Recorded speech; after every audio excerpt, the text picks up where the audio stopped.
Welcome, graduates, families, friends, faculty, staff, and trustees. Having completed your Sterling education, graduates, you will go forward with skills and knowledge that will last your lifetime. May the friendships you forged here endure as well. Our interim president, Lori Collins Hall, will now begin the ceremony.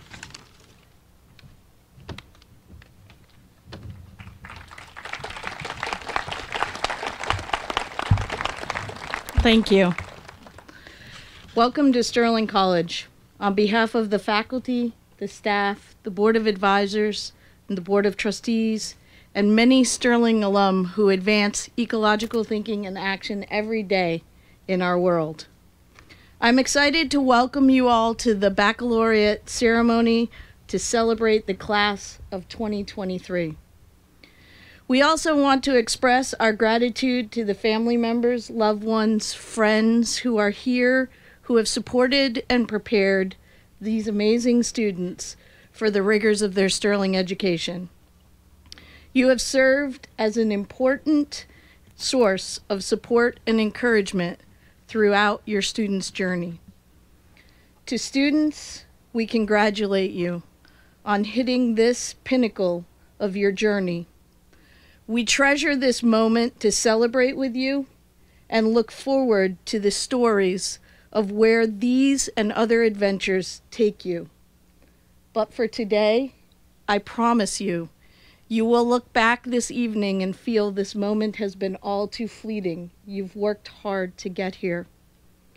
Be present for this ceremony. Be present with your family and friends. There's time to embark on your next journey. But I really want to encourage you to enjoy this day and enjoy this moment that you have here with everyone.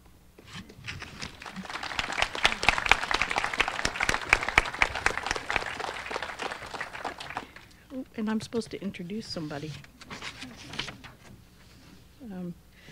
Natalie, you want to come up for your... So Tilly, our first student speaker.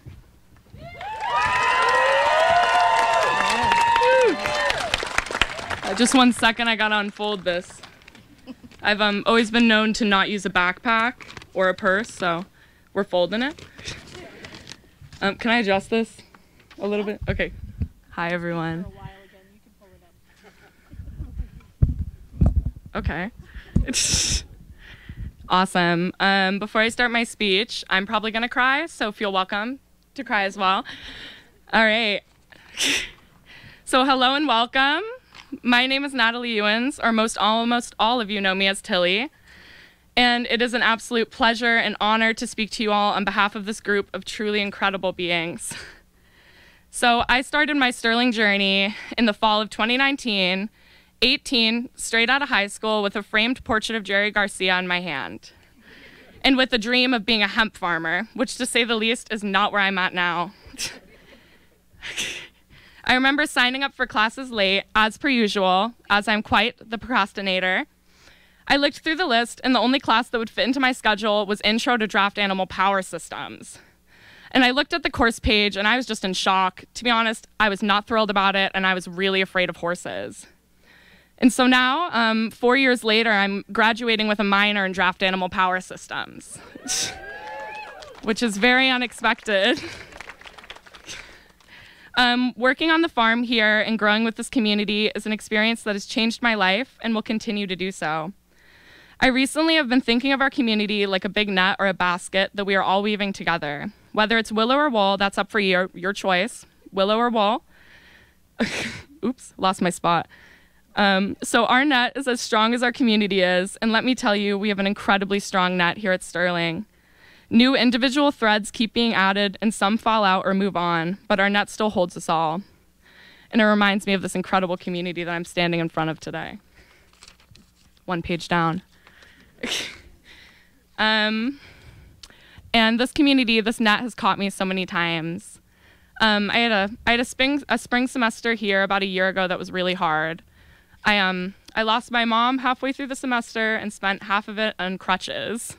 And let me tell you, it's super helpful that when your knee pops out in Sunday brunch that you have like so many woofers around you. I was definitely taken care of very well. And you know, I've laughed with this community, I've cried, I've felt joy and sorrow, but I've never once felt alone. And I think that that's really special. I feel incredibly lucky and very joyful to have spent time in this place. Being a Vermonter, I've seen a lot of the state, but the Northeast Kingdom holds a very special place in my heart. I feel the excitement in my heart every time I drive the road back from Hardwick to campus, and I remember driving up here with my mom my first semester and just saying, I really made it. I did. As someone who never knew that they would make it to college, I'm forever grateful for my time at Sterling. And I know that if I hadn't come here and followed the same pattern I was on, I would most likely not be in a super great place today. And anyway, I mean, what other college would I be able to accomplish the following things? I have a list.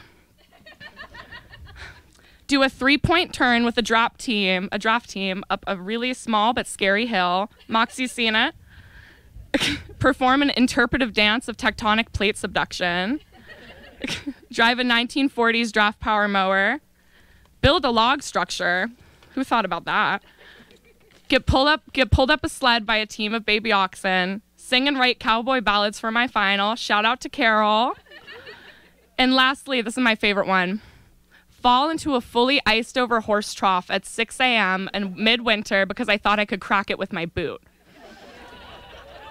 Yeah, you know, that was definitely the end of my day on the farm, and I cried a lot, so shout out to whoever was there. Sterling has taught me a multitude of different lessons. Be it in the classroom or the dining hall or on a walk home after dinner, I'm graduating today alongside these incredible, smart, caring, lovely beings, and I've seen you all accomplish so much, and I know that you're just going to keep growing. Oh, graduates, look how far we've come, look at all we've accomplished, and look forward to what we shall do. I think I speak for everyone when I say that we're all really proud of you. I think we are. I am. Today I'm graduating for me. I'm graduating for my mom, who's with us in spirit today, for my family and chosen family, and also my community. A deep thank you to faculty and staff and students for making this place so special to so many people. I would also like to dedicate the speech and my graduation to my mom, Sue, who was and always will be my biggest inspiration, and also my good friend and teacher, Susie the horse, who lives right over there. Sue and Susie, my girls. To end my awkward speech, I am going to read one of my favorite poems that's very important to my family, and I see you crying out there. That's my big sister, everyone.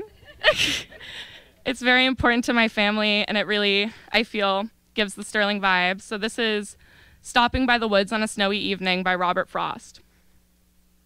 Okay. Whose woods these are, I think I know. His house is in the village, though. He will not see me stopping here to watch his woods fill up with snow. My little horse must think it queer to stop without a farm horse near, between the woods and frozen lake, the darkest evening of the year. He gives his harness bells a shake to ask if there is some mistake. The only other sounds the sweep of easy wind and downy flake. The woods are lovely, dark and deep, but I have promises to keep, and miles to go before I sleep, and miles to go before I sleep. And that's it for me. So thank you.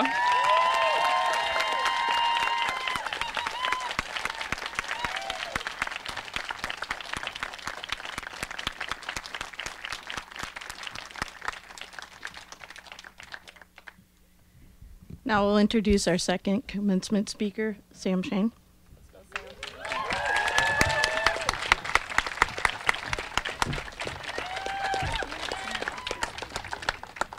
I like to start off with saying I'm so happy that y'all are with us today.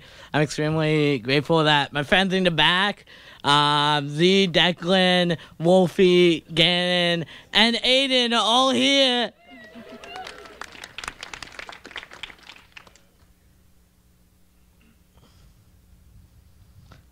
First off, for the record, this is the first Sterling project that I actually could not get extension on.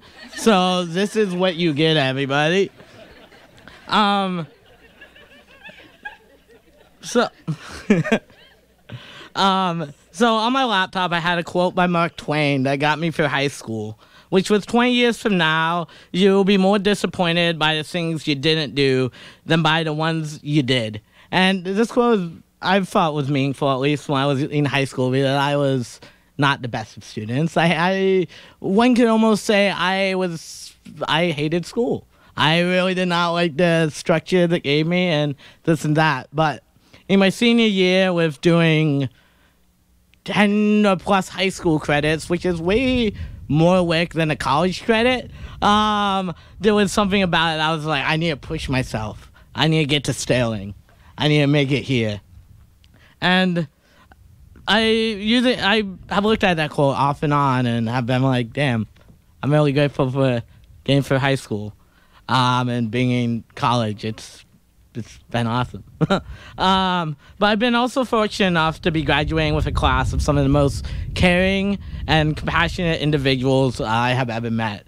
We are a class of educators, scientists, farmers, and humanitarians trying to better the world. We have been taught by some of the best educators to ever exist, from learning draft power with Nick Hammond, who's an amazing teacher and teamster, to my lovely advisor and more. So I've always looked out for my best interests, even though they may have differed from my own.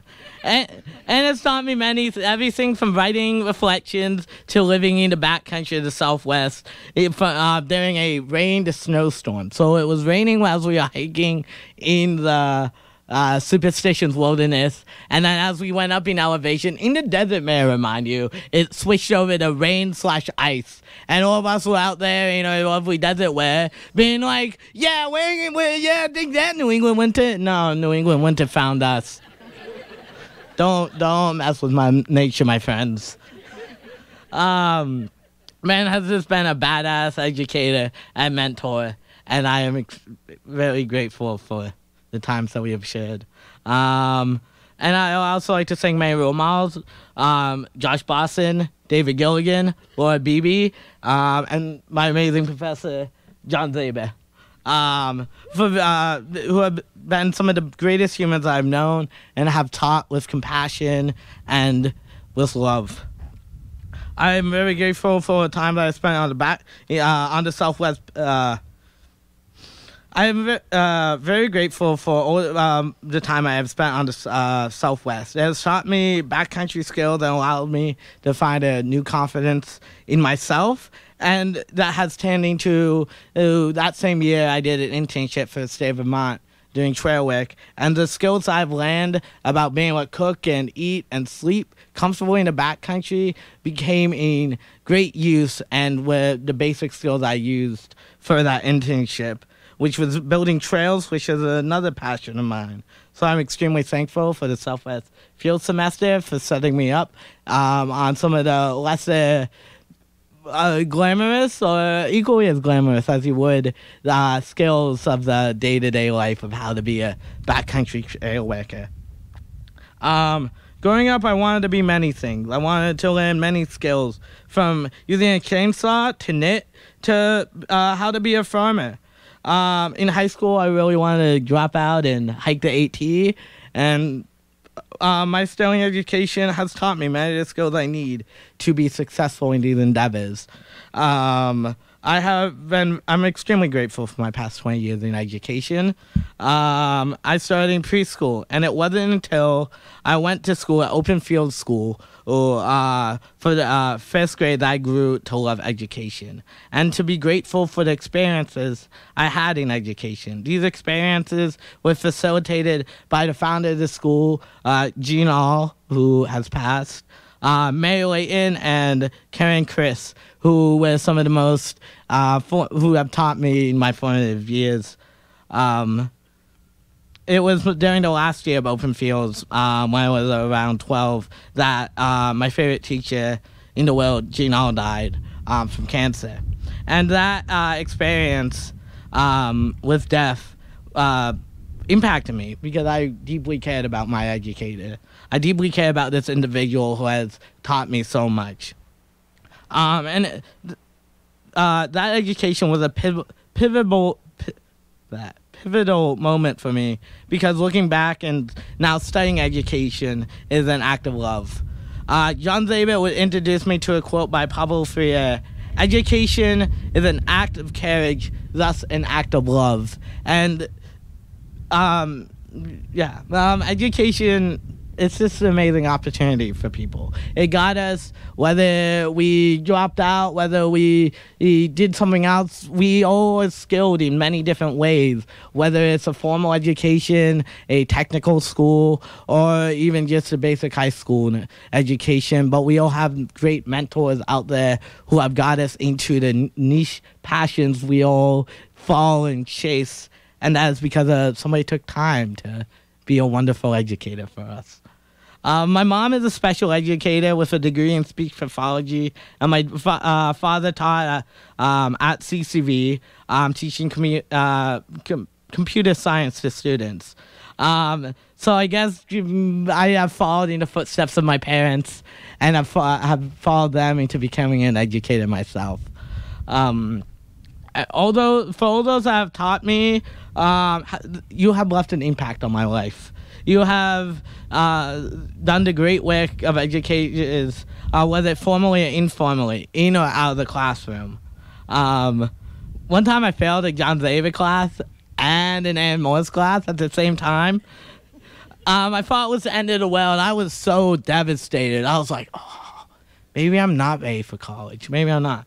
But through talking with them and having a conversation and their compassion and care, I came back the next semester. I stayed with it, because at the end of the day, failure is not a one and done. Failure is a chance to pick up and be like, I struggled with this. I struggled with that, and I will learn how to overcome said struggles.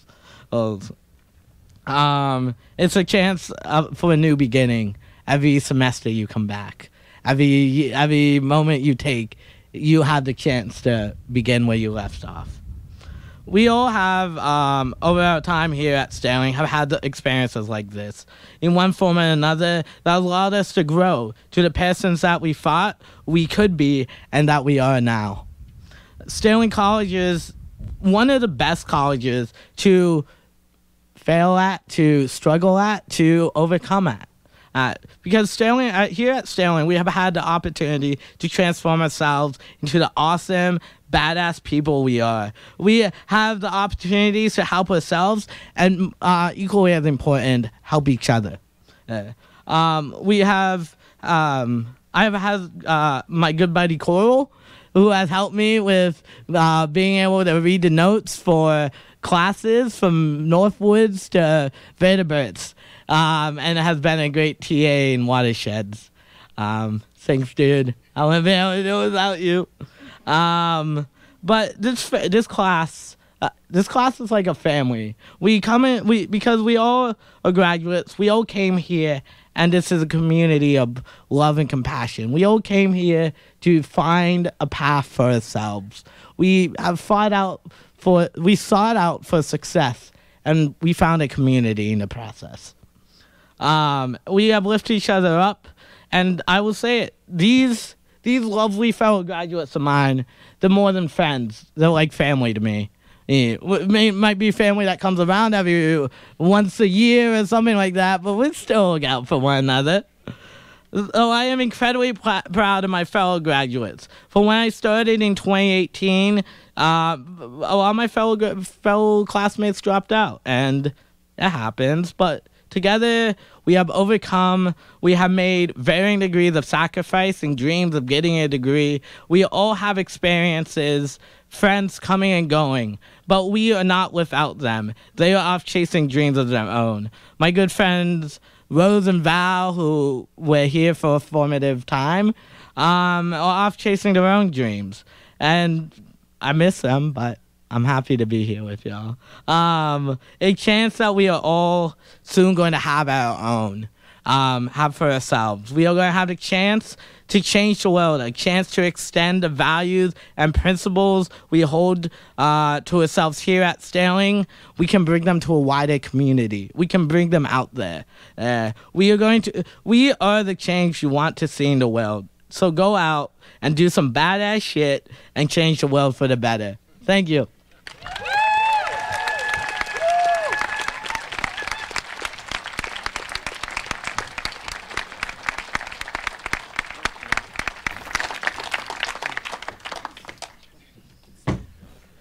Tilly and Sam, thank you for those badass speeches. It was really awesome.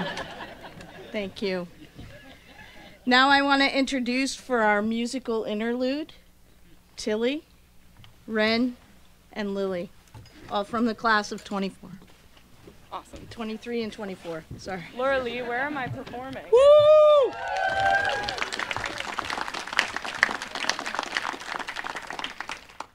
All right, so we're gonna sing a little song for y'all. So, what? Oh, thank you so much. Yeah. All right, I'll lean a bit this way. Yeah, it doesn't matter.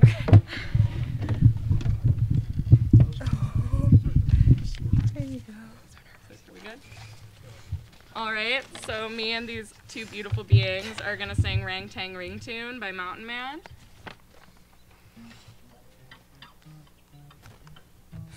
All right, y'all ready? Mm-hmm. Sure.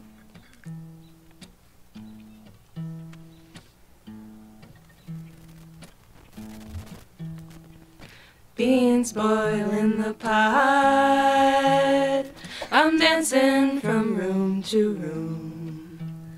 The sun is setting and the air is hot. Rang tang ring tune. Bugs sounding off their tune. Friends are on their way now, they'll be here soon. Beans boil in the pot. Rang tang ring tune. Tune, tune, tune, tune. Beans boil in the pot. I'm dancing from room to room. The record's spinning and the food is hot. Rang tang ring tune. My dog, he's dancing too. If he wasn't dancing with me, he'd dance with you. Beans boil in the pot. Rang tang ring tune. Tune, tune. Beans boil in the pot. I'm dancing from room to room. The food is gone, but the night is not. Rang tang ring tune. Bonfire burning blue. The water's full of swimming. The water's full, the water's full, the water's full of naked bodies swimming. The water's full, the water's full, the water's full of naked bodies swimming. Swimming, swimming. The water's full, the water's full, the water's full of naked bodies swimming. The water's full, the water's full, the water's full of naked bodies swimming. Swimming, swimming, swimming. Ring tang ring tune, ring tang ring tune.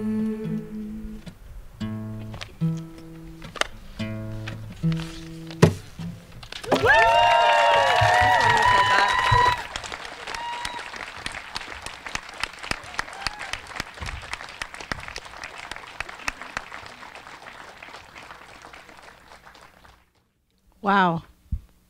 Can we give another round of applause, please, to these amazing speakers and musicians and all of our graduates?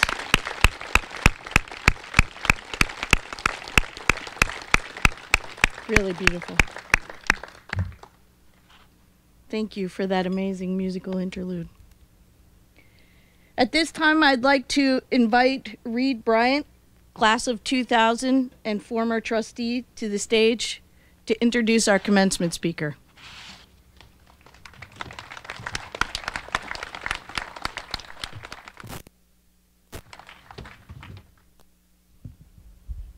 Can y'all hear me? Good. My name is Reed. I'm incredibly proud of the fact that I, like you, graduated from Sterling College. So I sat out there where you are 20-something years ago. And I don't want to speak for any of you, but I feel pretty confident saying that these memories and these lessons and these relationships that you have now made your own are gifts. You've tucked Sterling College into your pack, in that place where the important stuff, the good stuff, the stuff you don't want to get wet sits low and tight against your body. And there it will stay. It'll sustain you and it'll make you strong. Congratulations, you've done an important thing. I'm pretty excited to be here because today I have the honor of introducing a guy I love, a guy that you have wisely chosen to give the commencement address at your graduation. I'm here to introduce that guy, John Zaber. And in a couple minutes, John's going to come up here, and I'm pretty sure that he's going to share some thoughtful words which will celebrate you and thank you and remind you that he is proud of all that you have become. And when you hear his words, and when you look into those kind eyes of his, you'll get a sense of how much he cares about each of you, because John is good like that. But what John is not good at, and what he's never been good at, in all the years that I've known him, is being the object, the recipient of the proud feelings, and the gratitude, and the celebration. He's a humble guy and one who's pretty adept at dodging, handing off thanks to the people around him. So here's my chance, our chance, to be grateful for this day, this place, these people, and in no small part, grateful for a man who has showed us all what it means to live in community, to learn, to teach, and to care about things honestly and well. When I sat down to collect my thoughts about John and to jot down some words that I could share to introduce him, I asked my wife, Kim, who also went to Sterling, what I should say. And she thought about it for a moment, and then she said this. She said, John Zaber is a really, really good mirror. Maybe he's more of a reflector. He walks through life and reflects all the light that he sees around him. The world is brighter for his being in it. I hope that today, for just a minute, John puts down his mirror, puts down his reflector, and lets that light shine all over him. I hope he feels it, this warmth, this gratitude, a real sense of pride that he is no small part of all the good things that we're celebrating here today. And I know he won't take much for himself, but maybe as we all clap and he gets up and he walks up to this podium, he soaks up a little of what he so deserves. What John Perry Barlow and Brent Midland said, just a little sweetness, just a little light. With that, let's welcome John Zaber.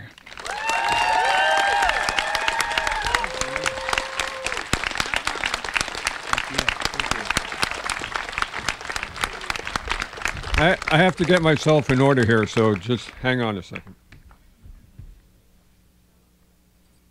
A good educator always carries props and notes.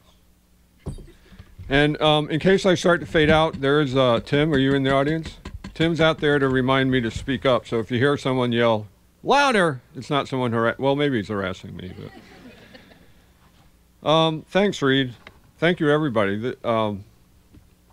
What can I say but thanks? And thank you, Reed. I began my working career at Sterling as an admissions counselor. My first admissions interview was with Reed. We met in the old trustees room along with the director of admissions, Polly Russell, who became a dear friend of ours. Here is this well-groomed, smooth-talking, Middlebury College student looking for something drastically different from his current educational path. Reed explained to us that during a meeting with his academic advisor at Middlebury, they posed the following question. Reed, what makes your heart sing? Reed listened to his heart and enrolled at Sterling. Since that interview, in contemplating big decisions, I often ask myself, will this make my heart sing? I have often asked this question to my advisees in hopes of leading to a breakthrough in their thinking. Reed, thank you for this simple yet profound question and for teaching me to listen to my heart. Now, you have to come back up here. You're not done yet. So, in Reed's senior year, he lived for a short period of time with us in a cabin we have adjacent to our house. And for the last 20 years, I've been meaning to return this axe to you. Oh, no way. My Sterling College axe. Still like razor sharp. Well, I sharpened it yesterday. Oh, thank you. That's so awesome. Thank you. Appreciate you.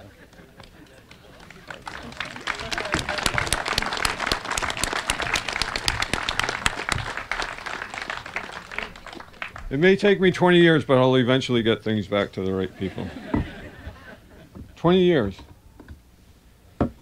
And also, just as a side note, Reed's mother, Sue Bryant, was on the Board of Trustees during my tenure as a Director of Admissions and proved herself to be a strong source of support and helped me in my professional development. So thank you, Sue. Now, I would like to extend my respect, love, and gratitude for our two student speakers, Tilly and Sam. I've sat through many Sterling graduations and pitied the commencement speakers who had to follow the student speakers. And now here I am. Thank you for your thoughtful reflections. I've enjoyed our recent interactions as we shared our progress on our mutual speeches, especially when we considered asking for extensions. You were not alone. I would like to start, and I have notes here, and if I get off track, then we're going to roll into a rabbit hole that I won't be able to get us out of. So I'm going to stick to my notes, and I apologize for reading. I would like to start with a few appreciations to the maintenance crew. Anybody from the maintenance crew here?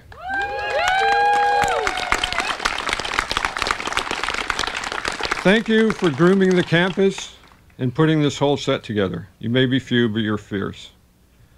Thank you to Sterling President Lori Collins Hall and her talented and hardworking team for their efforts in putting together all of the weekend details, the efforts of the kitchen team in keeping us fed throughout the weekend, and the Board of Trustees for their continued and vital support. To current and past faculty, I have borne witness to your intelligence and commitment to the Sterling mission, to creative problem solving, to conflict management, and providing a model for compassion and humility. You have treated me with respect and provided critical feedback, as well as an array of creative, thoughtful, and humorous moments of inspiration and support. You have rocked my world, and for this I love and respect you. To the graduates, thank you for this opportunity to share the stage with you, the same stage that has seen a variety of speakers, including Bernie Sanders, Vermont State Senator, Vandava Shiva, Indian scholar, environmental activist, and ecofeminist, Earl Kinsley, poet of the Northeast Kingdom, Chief Don Stevens of the Nelhegan Band of the Coosac Abenaki Nation and a Sterling trustee, and Majora Corder, an American revitalization strategist, and John Elder, a Vermont scholar of environmental literature and a writer of personal and reflective essays and books. I am forever grateful to you for this opportunity and hope my words live up to your expectations. And to those of you here, because you love, support, and care for the graduates, welcome.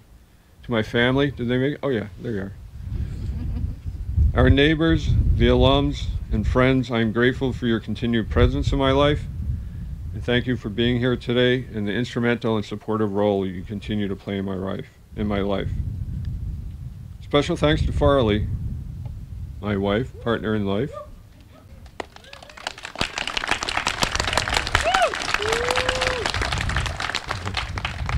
She has been gently coaching me towards this moment, and I owe her a debt. I would like us to, oh, I'm sorry, but I do have to drink. I would like us to remember and acknowledge the original inhabitants of this land, the Nelhegan Band of the Coosac Abenaki Nation, whose mission, quoted from their website, is to strengthen our government, to build our community, and ensure sustainability, to protect our customs and traditions, and to continue to promote our culture and celebrate our heritage while sharing it with those around us. In all my interactions with members of the Abenaki Nation, I have been inspired to be more thoughtful in my interactions with people in the natural world, discovered the horrors of eugenics and the power of resiliency, and the importance of truth in the telling of history. Technical difficulty there. Today I stand before you with acknowledgement of the privilege and opportunities afforded to me as a white, cisgendered male, and am mindful that my upcoming remarks have been influenced and shaped by those same privileges and opportunities. Everything okay out there? Pete Seeger, noted folk singer and activist, often spoke and sang on the importance of bringing people together to create change. He said, when you bring people together, even if just for a beer and a football game, you're changing the body politic. So I'm curious, what will be the change we create as a result of our gathering here today? As an educator, I have come to appreciate the important role of reflection in the learning process. I would often use a reflection activity to start a class, I would often use a reflective activity to help us as a class to clear our minds and to come together. A communion of sorts. Now, I like having a participatory style of education, so you're all going to be involved in the next couple of minutes. Communion of sorts. I now invite you to join me in a moment of silent reflection. Listen to the birds, observe the trees, feel the air around us, or simply be at peace with yourself. We'll start now.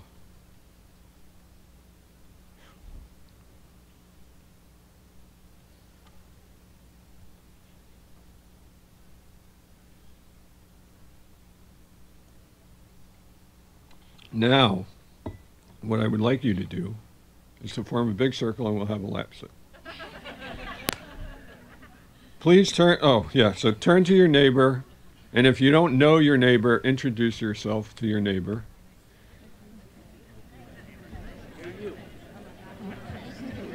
And while doing that, talk to your neighbor. I love when you have to call people to order. So now turn to that neighbor and share in just a couple of words what your reflection was. Describe your moment of reflection to your neighbor. Just a couple of words.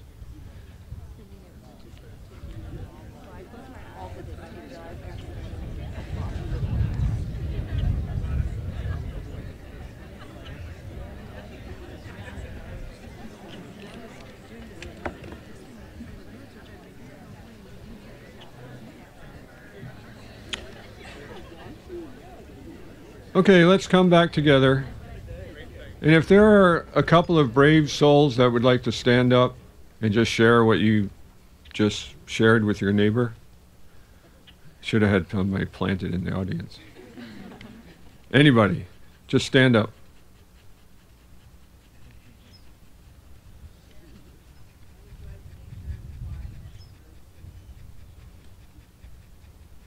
Thank you. Anybody else? I felt the sweetness of the whole field here. It's such a lovely field of friends. And I thought, you know, I'm going to put my new friends there and after love for my son is graduating. One more. One more. Yes.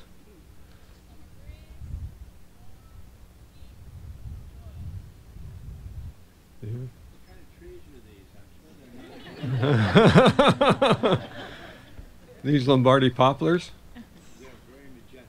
Yeah, as you. So we have just thank you for participating. We have just participated in a process of reflection and have begun the process of establishing ourselves as a community based on focused on celebration. And at the conclusion of my remarks, we're going to flop back around to reflections. So we're not done yet. In preparation for today, I met with a portion of the graduates to determine their expectations from me and what they wanted to hear from me. The following list summarizes their thoughts and comments. Get comfortable, it's long. The winding road of life, how we got to Sterling, and how are we to depart. Make it make sense. Life, college, life after college, all of it. I took a journey, I took a chance. What comes next for me? The common thread that caused us to converge and a reflection on our upcoming divergence from each other. How can we impact the lives of others? Convey an understanding of the magic of Sterling. Discuss Sterling as ever-changing. Share their experience of a former student and faculty member. How to navigate transition periods. Make it funny and serious. Laughter is important. Serendipity in its role in bringing us here. At least one dad joke. Maybe bring the rubber chicken. So when I met with them, I informed them that my rubber chicken had been eaten by our dog, Arlen.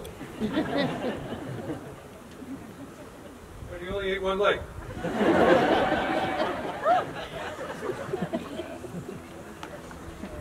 And the squeaker inside, that's gone.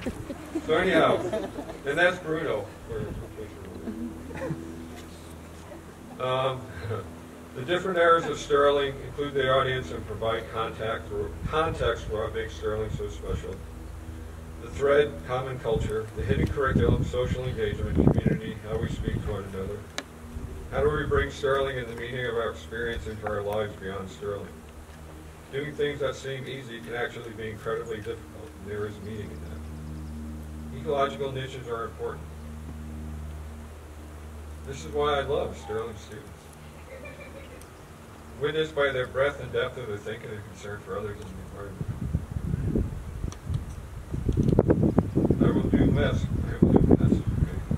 I will do my best not to mess up, and to satisfy your needs. I may not have all the answers, but I do have stories. Let us begin with a couple of dad jokes. Here's the groans and cries of anguish are welcome. What kind of device does a Sterling graduate use to make crop circles?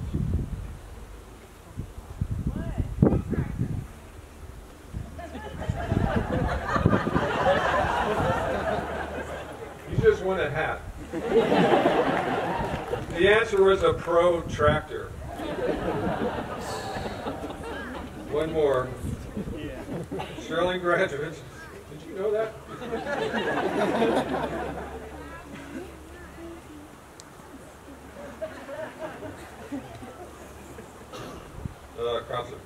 Sterling's graduates are sitting around outside a campfire, and one starts laughing.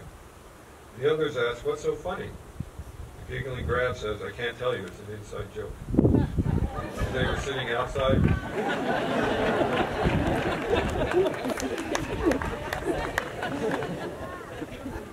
I once read that a good educator is a good storyteller, not so much a joke teller.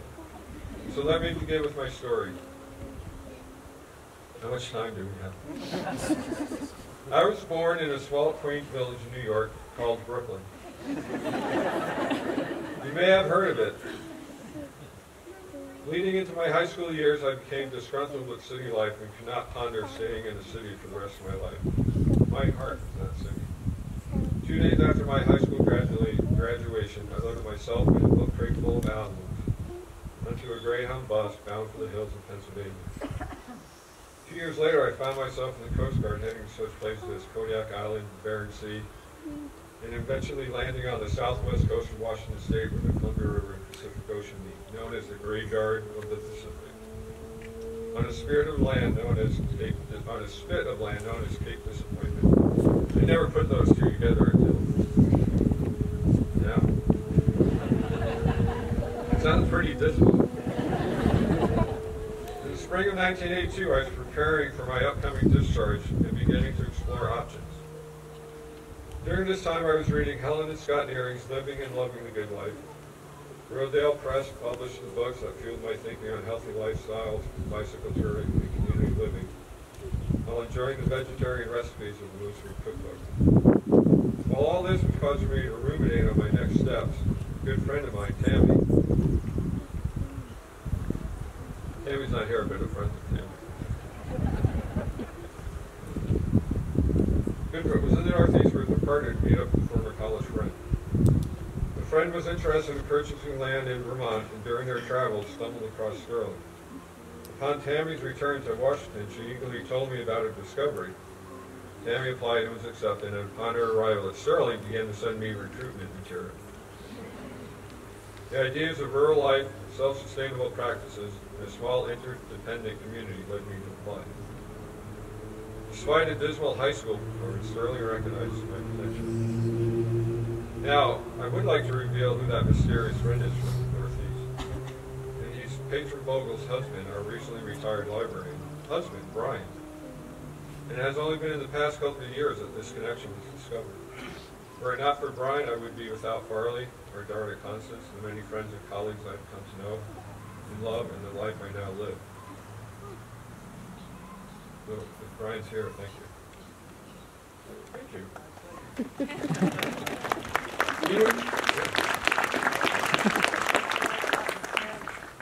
What's that? She's still in the Northwest, and somewhat in Mexico. With the exception of a good friend and former coach, my longest-lasting friendships are those that established during my 2 years at Sterling as a student, 40 years ago. We have shared weddings, the passing of loved ones, the births of children, and countless amounts of hugs. We have also discussed life's challenges in contrast to the difficulties encountered during winter expedition, founder classes, and living within the context of community. We continue to laugh at our shared memories, and with each passing year, it seems that our winter expedition stories begin to decline in temperature and rise in total snowfall. At last count, we were somewhere around minus 30 degrees Fahrenheit and over 6 feet of snow. Pretty accurate. Nevertheless, these folks are some of the most trusted and loved people in my life. Being a student at Sterling made my heart sing. Here are just a few examples of what I gained during my first year as a student. I discovered during Halloween contra dance that I can have fun in the absence of drugs and alcohol. I found that I had the potential to be a good student. I found intelligent and creative faculty, all willing to continue class discussions over lunch and or dinner, and often including their family members. The great divide between teacher and student that I had previously experienced in high school was beginning to diminish.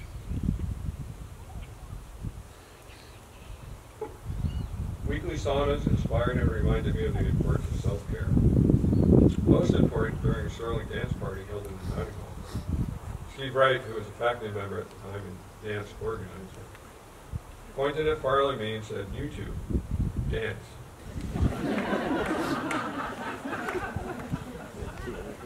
When Steve said dance, you danced. Now, up until this moment, Farley and I lived in differing orbits and barely overlapped in classes. Farley was a woodchuck, and I was an Aggie. There was a clear division at the time.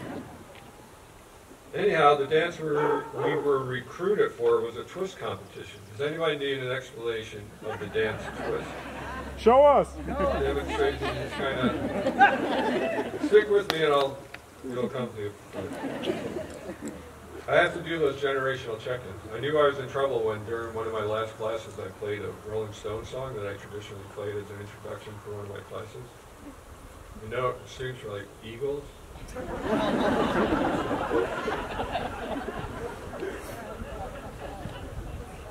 I'm having much more fun up here than I thought. Anyhow, the dance recruited twist competition. Instantly, Farley and I were caught up in the smooth and succulent moves of the twist.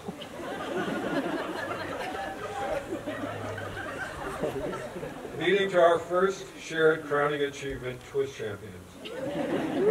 Since then, we have twisted together through life as husband and wife, partners in life. Did I mention this was the last twist competition at Sterling? We are now enjoying our 39th year as champion, but plan on holding on.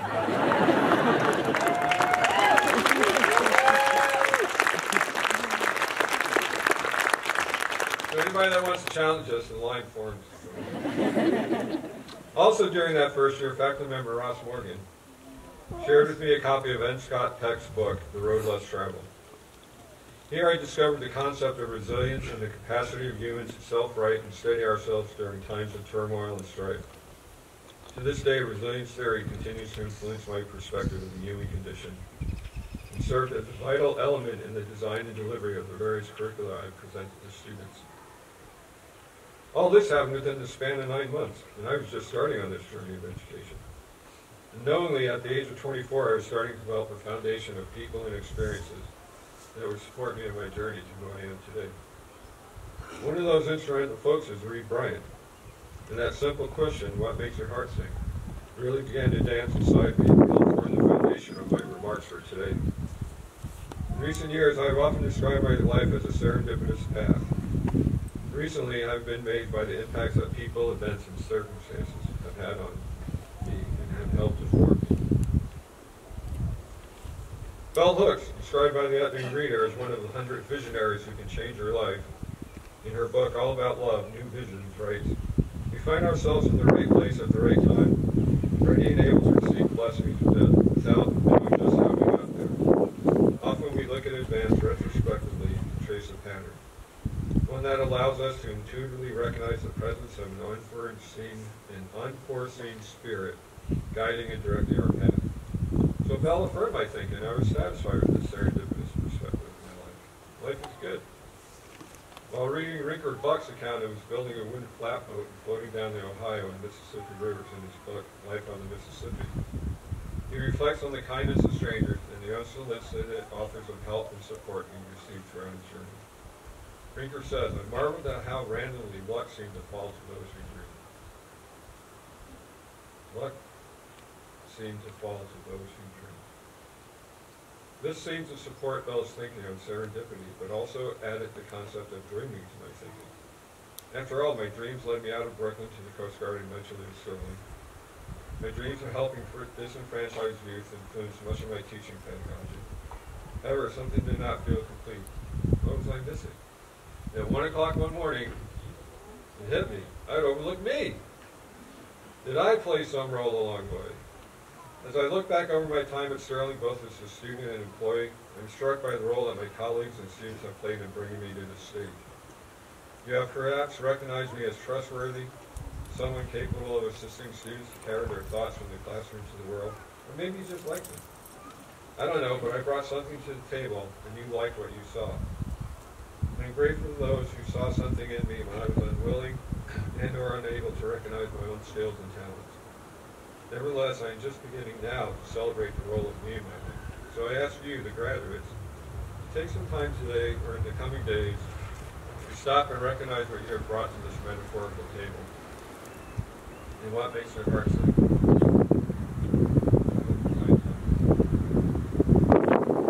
So today adds another stop on your plan that's serendipitous. No one can tell you where your journey will take you. No one can predict which moments will be the most influential in you. No one can tell you of the impact you will have on others. My only request for you is to make a practice of stopping on your journey, ponder your life, and take stock of those people and or events that have influenced you. And please remember to give yourself credit. Please know that I have not abandoned serendipity. And I do believe that my friendship with Tammy and Steve Wright's invitation to dance ranks again by unforeseen guides or forces. That being the question implies that I reached a certain peak which must inspire you to achieve great heights. No problem. This is a pretty large bag of self-induced expectations that I've been shouldering in preparation for this moment. While I am still a work in progress, and I have continually recently to ask myself the question, why me? Why am I the convinced? I have not published books or papers, not trekked through the Himalayas, nor have I been interviewed on NPR. But I do have some wisdom to share with you, gained mostly during my time at Sterling. That life is a journey, not a destination. The process is often more valuable than the outcome. It's okay to utter the word love in an academic setting. It requires love and strength in our ongoing vigilance to build a world of love and inclusion within a world of political and religious leaders who try to divide us by utilizing the tools of hate and vengeance. Being an ally to those on the margins of society built on the damaging ethos of racism and misogynistic values requires a vulnerable and courageous heart. I'm confident in saying that your life will be full of challenges, missteps and resets, and the rewards will be many. Trust in serendipity, trust in yourself. This much I know. Now, for my final thoughts. So we're almost done. Capping off my first year as a Sterling student, I was enrolled in the comparative farming operations course. Maybe were you in that class? The teacher, Bill Farr, and his wife Rachel invited us to their home, located at the end of Old Langside Road, for our final class. Bill and Rachel were both retired high school teachers. Rachel had taught home economics, and Bill had been the high school agriculture teacher and FFA advisor. Bill's family, when he was born, ran the hotel in the building we call King, and also a store located in the building we know as Paradise. Bill was the deacon of the church on the Common, town moderator, and overseer of the Common Fence. His edict, "Live to serve," is carved in his gravestone. At this final class of the semester, Bill and Rachel reflected on their lives together, the role of service in their lives, their love of being educators and what they learned from their students, and the important relationship they had with the land. As the class concluded, Bill turned to us and thanked us for his spirit and presence, and felt it important to tell us that he loved us. This was a joyful and solemn moment which resulted in numerous hugs and tears. Later that day, I was reflecting on Bill and Rachel's words and realized that this may have been the first time in my 24 years of living that an adult male used the words "I love you" for the first time. Bill and Rachel have had a lasting impact on me as an educator, as a parent, and as a husband. I've tried to be open with my love and respect for my students.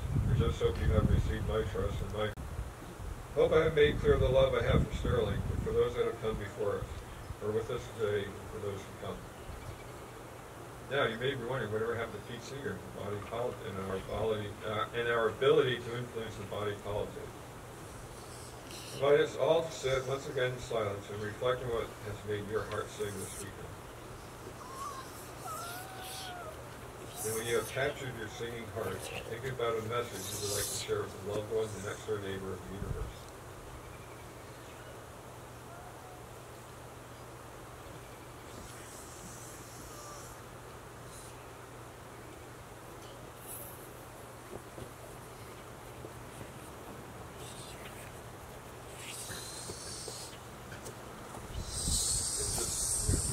No one has to say that. What matters here is that collectively we just shared an event ripened by our courage, our love for one another, and our hopes for a more just and inclusive world. Your reflections will inspire us all. So what I'd like you to do is hold on to those reflections, and then somewhere around the food and tables are two flip charts that you can record your thoughts and reflections so that we can all share in them. That would be great. Oh, and feel free to draw and write. Creativity is encouraged. You're not being graded. So now I invite you into my last final reflection. I invite you once again to close your eyes and think for our bread. When you do so, consider what they mean to us and what we wish for them. By doing so, we will create a tapestry of warmth and support that will console and encourage the graduates in their journey forward. For the graduates, all I ask is that you keep your eyes closed and feel the warm embrace of those that surround you.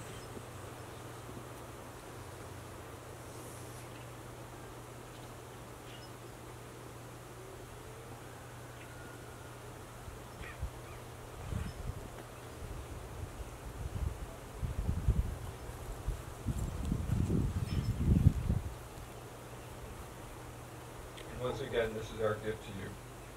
Remember this moment. Remember our embrace and remember our love for you. But we're not done yet. There's still time for one final dad joke. Drones, we're welcome. How many students does it take to change a light bulb? None. They don't need any dang light bulbs because the light is always with them.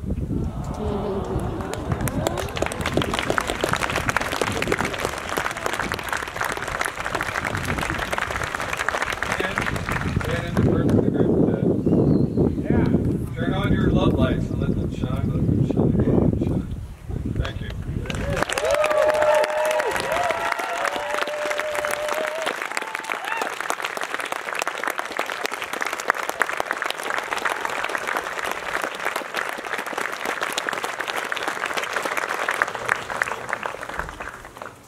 Thanks, everybody. Take my picture.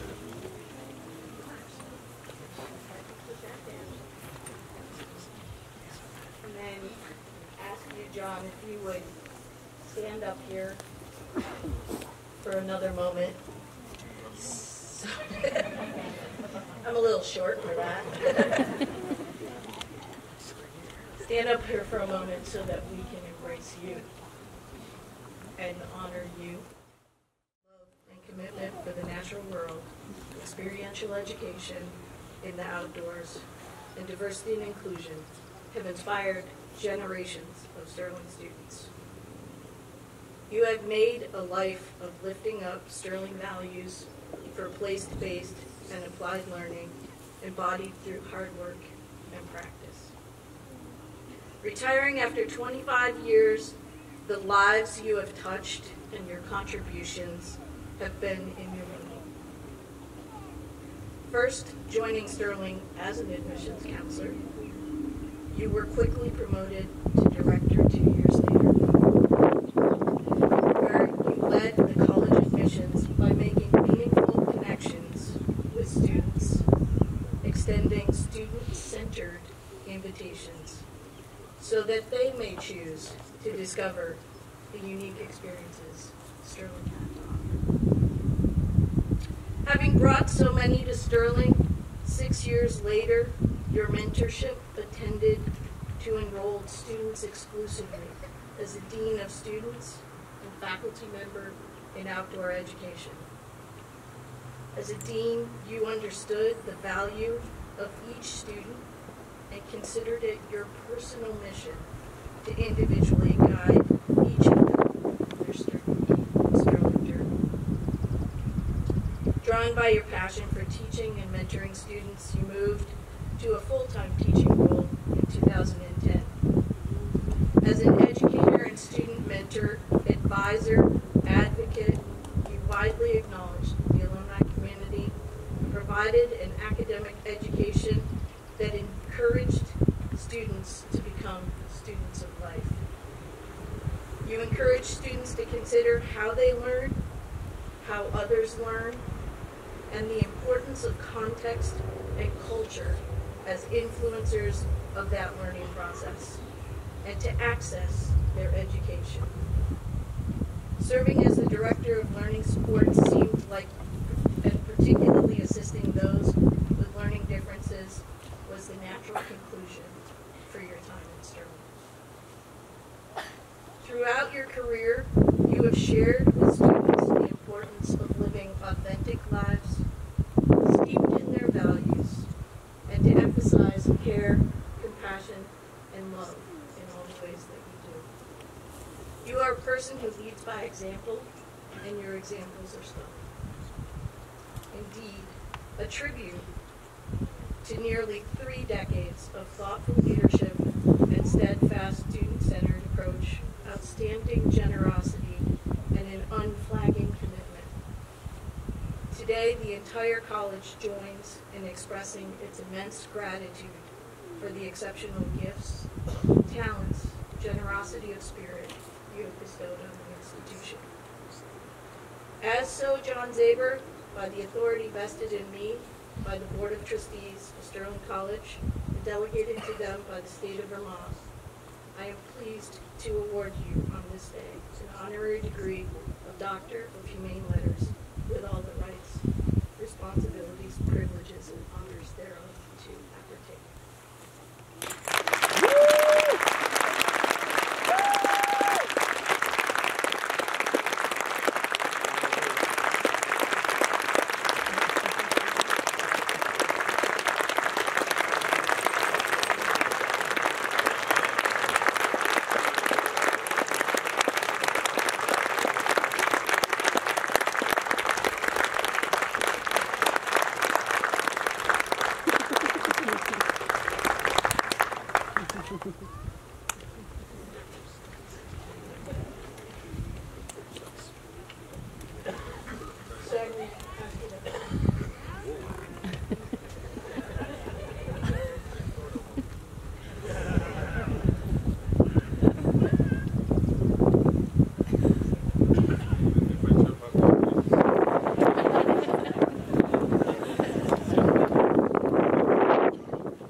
Dr. Zaber!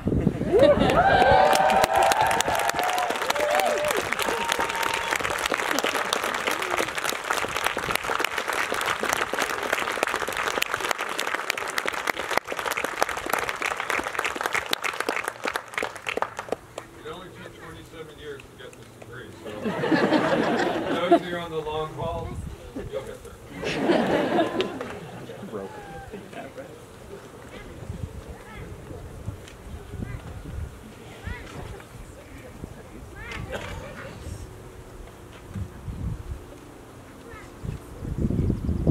So now on to some more granting of degrees. I'm happy to report that the Sterling College Board of Trustees, along with the members of the faculty, have voted unanimously to award the degree of Bachelor of Arts to this year's graduating students. At this point, I will be inviting our graduates one at a time onto the podium to receive their degrees, noting that a few graduates couldn't attend today.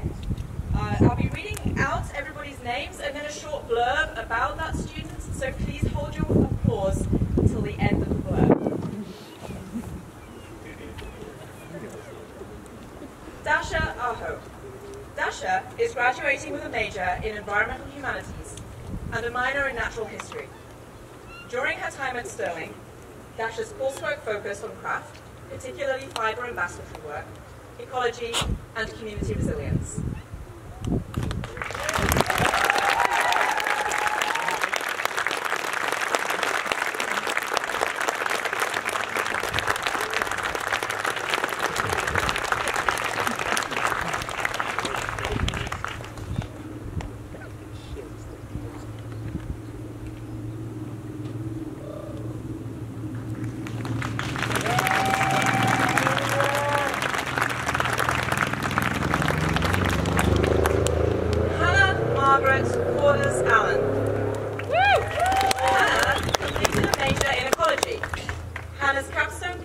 Included GIS, habitat suitability analysis, and banding of northern saw-whet owls.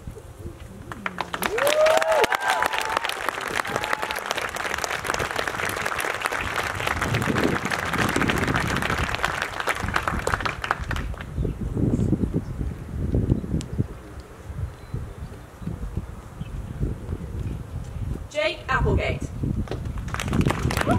Jake majored in sustainable agriculture and food systems. Jake's capstone work culminated in an ethnographic research project focusing on the intersection of land, tourism, and ecology on the island of Martha's Vineyard.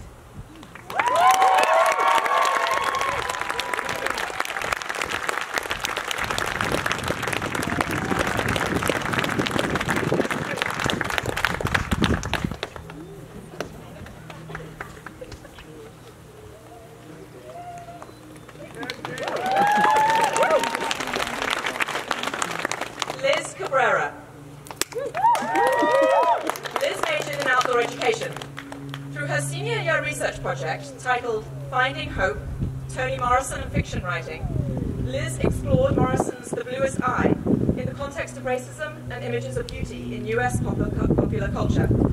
She then wrote her own short story in which the central character finds hope in a situation of despair.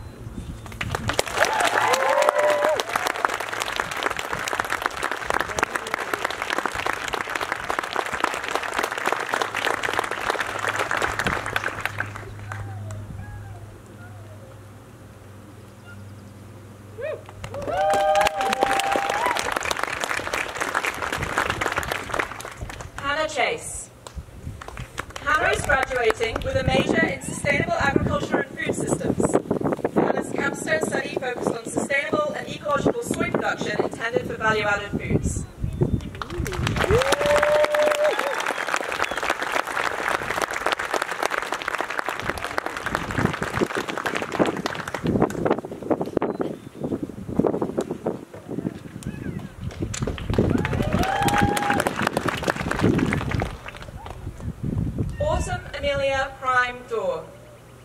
Autumn's not in attendance today. Autumn completed a self-designed major in wildlife biology. For her senior year research project, Autumn tracked and mapped wildlife movement across the Stirling campus and neighbouring land parcels.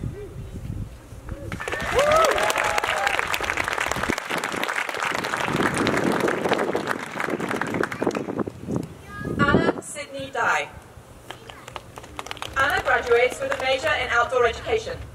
Her capstone coursework focused on field instruction expertise, which included a field semester with the National Outdoor Leadership School and multiple teaching assistant opportunities here at Stirling to create a platform for teaching experiences in her future.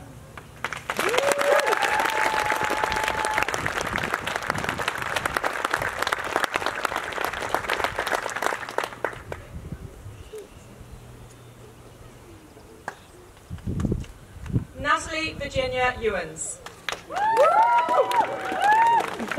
Tilly is a sustainable agriculture major with a minor in draft animal power systems.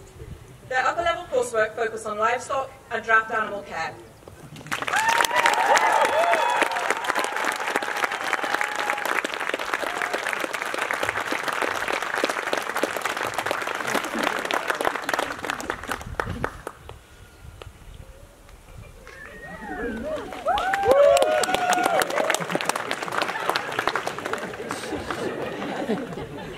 Elizabeth Rose Failing. Elizabeth culminated her self-designed major in community psychology with a capstone learning experience focused on the relationships forged between humans and their ecological communities.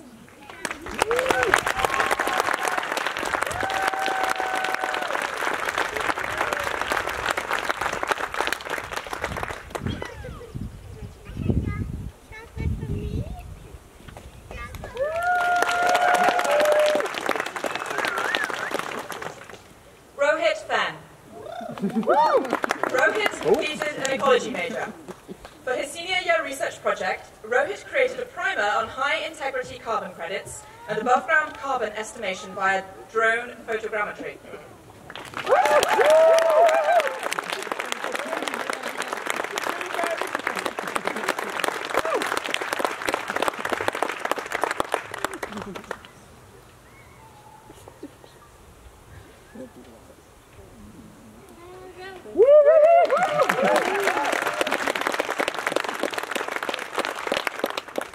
Coral M. Guerrero.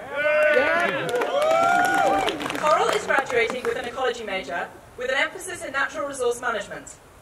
Coral's senior year research project focused on fungal ecology and the use of fungi in bioremediation.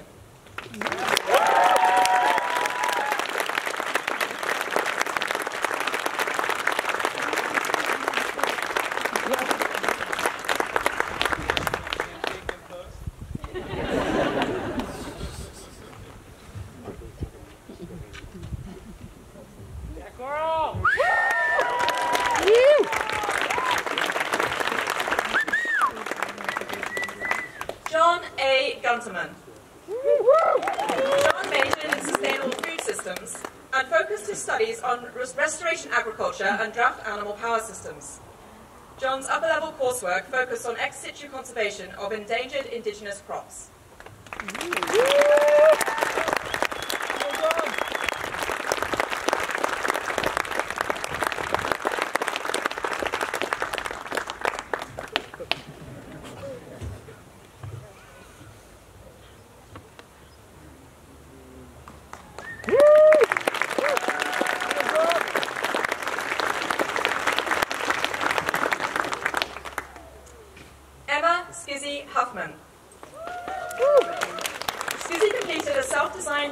In adventure education and human kinetics.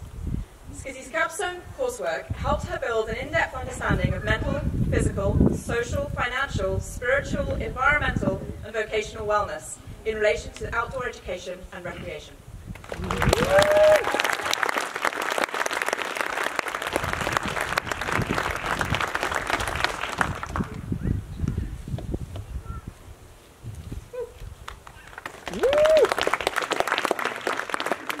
Victoria LaGuardia. Victoria completed a major in sustainable food systems. Victoria's capstone coursework helped her develop an understanding of the intersection of food systems and community.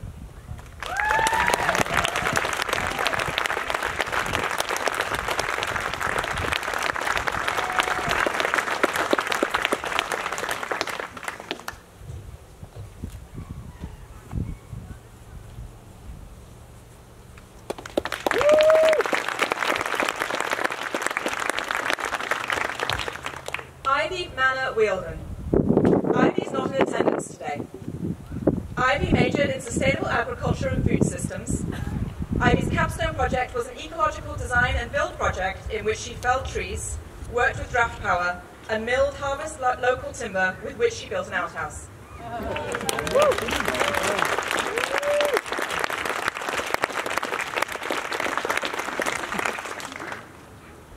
Renee Sophia Martin.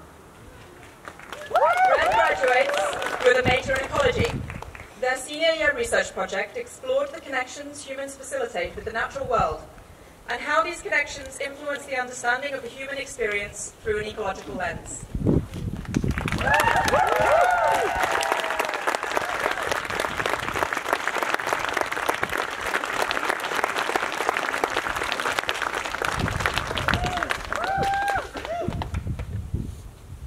Sarah Martin.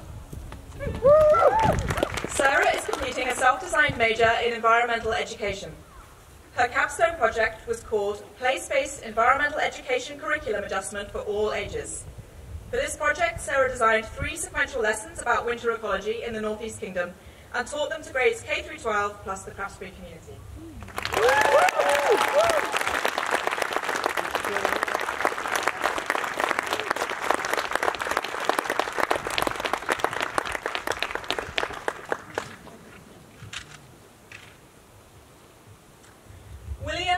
Mussman. Will majored in sustainable agriculture and food systems. Will's senior year research project focused on stewarding and creating a management plan for Stirling's edible forest garden.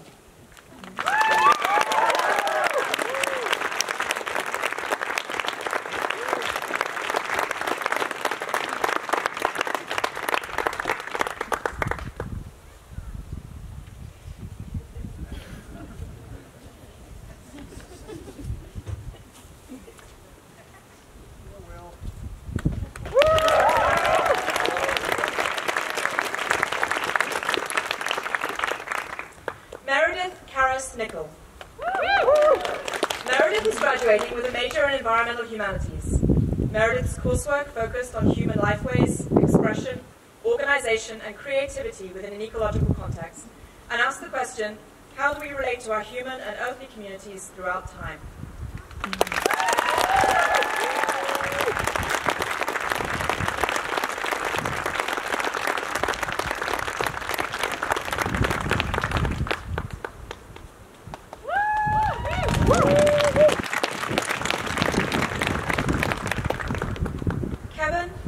Robertson. Kevin majored in sustainable agriculture systems. Kevin culminated his studies with a senior year research project focused on how to improve the Stirling compost system and explored different composting methods.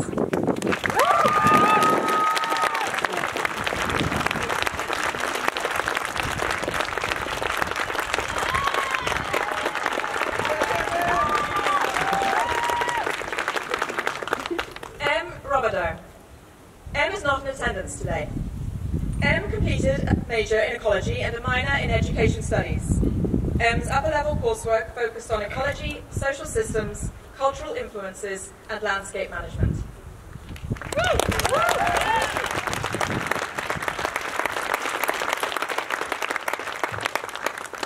Samuel S. Shane.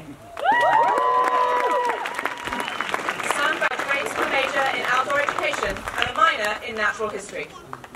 Sam's senior coursework focused on the intersection of natural history, humanities, and experiential education.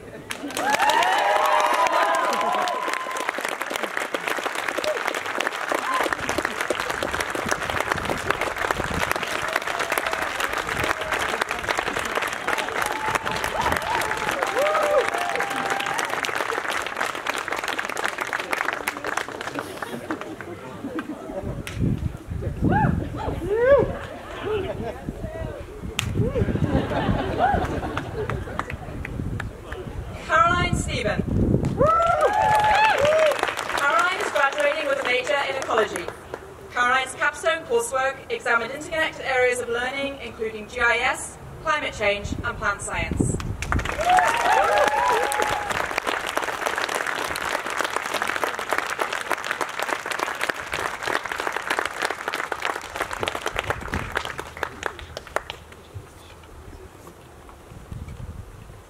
Anastasia Stevens. Anastasia is not in attendance today. Anastasia majored in sustainable agriculture and food systems with a minor in environmental humanities. Anastasia combined upper-level coursework in agriculture, policy, and education to culminate her studies.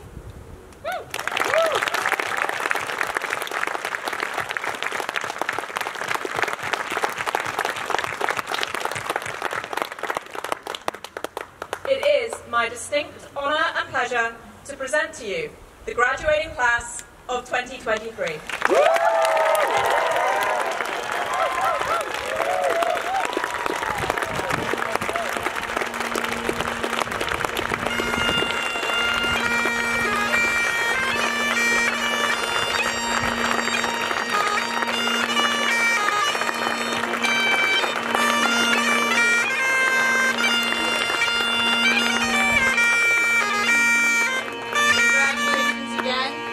While this concludes a formal part of our presentation and celebration, we would love for you to join us over in the Sheldon Flynn Garden to continue the festivities.